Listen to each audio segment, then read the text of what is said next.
மக்கள் தலைவர் ஐயா ஓபிஎஸ்.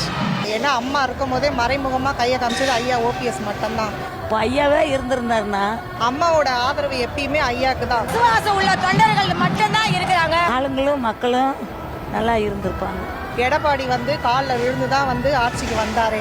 ஆனால் அவரெல்லாம் யாருமே எங்களை மாதிரி தொண்டர்கள், உண்மையான தொண்டர்கள், விசுவாசம் உள்ள தொண்டர்கள் யாருமே ஏற்றுக்கவே இல்லை. அந்த வாழ்க்கை எங்களுக்கு வேணும். எப்போ ஜெயிக்கணும்? நல்லூர் அதனால நல்லா செய்வார்.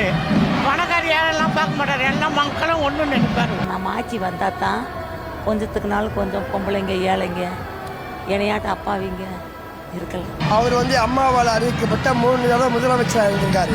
ஐயா தான் வந்து எங்களுக்கு வந்தால் நல்லது நடக்கும். எடப்பாடி பழனிசாமி அப்படி இல்லை. ஒரு 4.5 ஆண்டு காலம் முதலமைச்சராக இருந்து இன்னைக்கு அதிமுகவை ஊழல் கட்சி அப்படின்னு பேசுகிற அளவுக்கு கொண்டு வச்சார். ஆனால் ஐயா ஓபிஎஸ் அப்படி இல்லை. 3 முறை முதலமைச்சராக இருந்து அவர் மேலே எந்த விதமான குற்றச்சாட்டும் இல்லை. அம்மா எந்த நம்பிக்கையோடு கொடுத்தாங்களோ அந்த நம்பிக்கை அப்படியே திருப்பி கொடுத்துருக்காரு. அதனால இவர் தான் உண்மையான தலைவர் அப்படின்றத தொண்டர்கள் நம்புறாங்க. நாங்கள் தொண்டர்கள் எல்லாம் வலுவாக இருக்கோம். அதனால மீண்டும் ஐயா ஓபிஎஸ் வருவார், ஜெயிப்பார். அடுத்த முறை அவர் எலெக்ஷன் வந்து அவர் தான் சிஎம்.